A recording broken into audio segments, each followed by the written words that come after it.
Շնորհակալություն։ Պարոն Փաշինյան, իսկապես զորահանդեսը տպավորիչ էր։ Մենք տեսանք 2022 թվականից հետո ձեռք բերված զինտեխնիկան։ Այս համատեքստում կարող ենք փաստել, որ եթե 2026 թվականի համապետական ընտրությունների արդյունքում, օրինակ, դուք չընտրվեք վարչապետ, ինչը ժողովրդավարական երկրին բնորոշ հատկություն է, օրինակ մենք այս զինտեխնիկայով կարող ենք ջախջախել Ադրբեջանին, եթե իհարկե Ալիևը որոշի հարձակվել, եւ այս զորահանդեսը կազմակերպվել էր մի իրողությունների պայմաններում, երբ մենք Բաքվում ունենք պատանդարված հայեր, եւ այդ համատեքստում Ռուբեն Վարդանյանը հայտարարություն էր տարածել, եթե չեք լսել, մեջբերեմ, նա նշել էր, որ անբարո է վերընշվածի համատեքստում զորահանդես իրականացնելը, եւ նաեւ ինչպես կմեկնաբանեք սա, նաեւ այն համատեքստում, որ մենք ունենք օկուպացված տարածքներ եւ դրանց վերաբերյալ համենայն դեպս մինչեւ այս պահը Բաքվից որևէ դրական արձագանք չկա, եւ ինչպես դուք ձեր խոսքում քիչ առաջ հիշատակեցիք, Դոնալդ Թրամփը ձեզ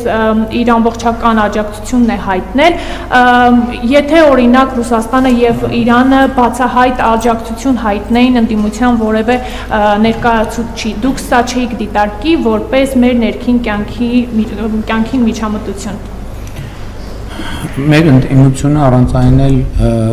գնահատում է ինչ ուզում է եւ ոնց ուզում է եւ ժողովրդավարության առանձնահատկություններից մեկը դա է։ Բաքվում անազատության մեջ պահող որևէ անձի հայտարարություն չեմ մեկնաբանի, որովհետեւ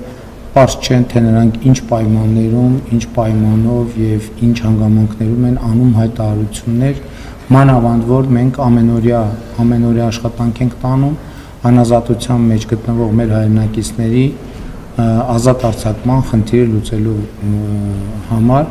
եւ ինչպես իմ ելույթում ես ասացի, որ բանակի կերպափոխումը պատերազմի մասին չէ, այլ խաղաղության մասին, մենք որևէ մեկին ջախջախելու խնդիր չենք դնում, մենք խնդիր ենք դնում Հայաստանի պաշտպանունակությունը բարձրացնելու, իսկ Հայաստանի տարածքների հարցը բազմիցս ասել եմ, որ կլուծվի սահմանազատման արդյունքներով։ Շնորհակալություն, Շան։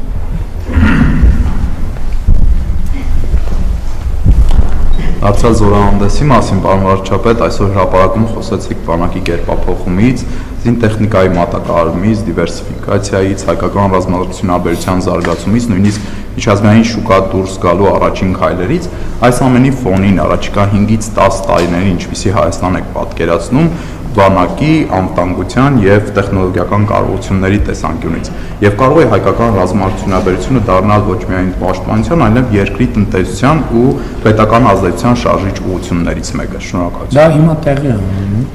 տեղի է ունենում, բայց ես էլի ուզում եմ ձեր ուշադրությունը հրավիրել, որ այդ համատեքստից ոչ միայն կտրված չէ, այլև շատ էական նշանակություն ունի գիտության ֆինանսավորման շուրջ 2.7-2.8 անգամ ֆինանսավորման ավելացումը 2017 թվականի համեմատությամբ, 2021-ից ընդ որում,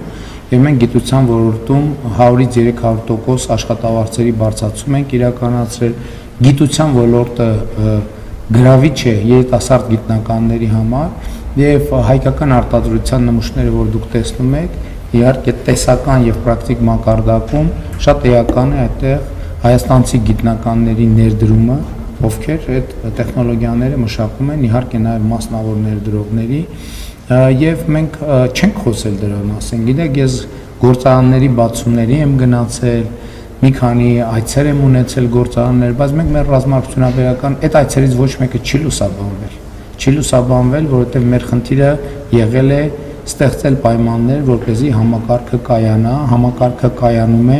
եւ այսօր ամենամեծ ուրախությունն է նա, ինչի մասին մենք չենք կարող բաց խոսել, զարգացած երկրները պայմանագիր են կնքում, ընդ որում բազմամիլիոն դոլարի պայմանագրեր են կնքում արդեն իսկ մեր ռազմավարությունաբերական համալիրի հետ։ Մենք գիտական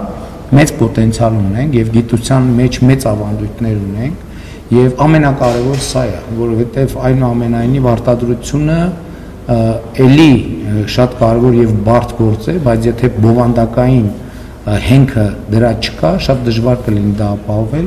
եւ ուրախ եմ, որ մենք հասել ենք այս կետին եւ 5 տարի հետո, 10 տարի հետո պատկերացնում եմ ուղիղ այդպիսին, ինչպիսին այսօր, այսինքն բանակի պաշտպանունակությունը շահնակաբար մեծացնող այն տարբերությամբ, որ 5 տարի հետո ոչ թե պատկերացնում եմ, այլ վստահ եմ, որ հայաստանյան արտադրության, եթե օրինակ զորահանդես անելու առիթ լինի, հայկական արտադրության ռազմական տեխնիկայի տեսականին շատ ավելի լայն կլինի։ Իդեպ հիմա արդեն ընթանում են որոշ գործընթացներ, արտադրություններ են ստեղծվում, որովհետև նաև տեխնիկայի, ռազմական տեխնիկայի ձեռքբերման հետ զուգահեռ որոշակի ինֆրաստրուկտուրա այդպես դրանց երկարաժամկետ սպասարկման համար, ել չեմ ասում որոշ նմուշներ մենք, որոնք այսօր արդեն մշակված են, մենք այսօր ուղղակի չենք ցուցադրել, այդ թվում են պատճառով, որ այնուամենայնիվ զորահանդեսը պետք է ինչ-որ տրամաբանական ժամանակում սահմանափակվի եւ չենք կարող, ասենք, 2 ժամից ավելի մարդկանց հրապարակում արևի տակ պահել։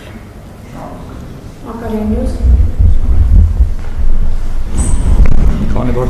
Սամվել Կարապետյանը արդեն հայտարարել է, որ հաջորդ կառավարության նիստը հունիսի 7-ից հետո ինքն է վարելու, հնարավոր է ձևաչափով մենք վերջին անգամ ենք հանդիպում, ով իմանա, դե բարի երկու հարց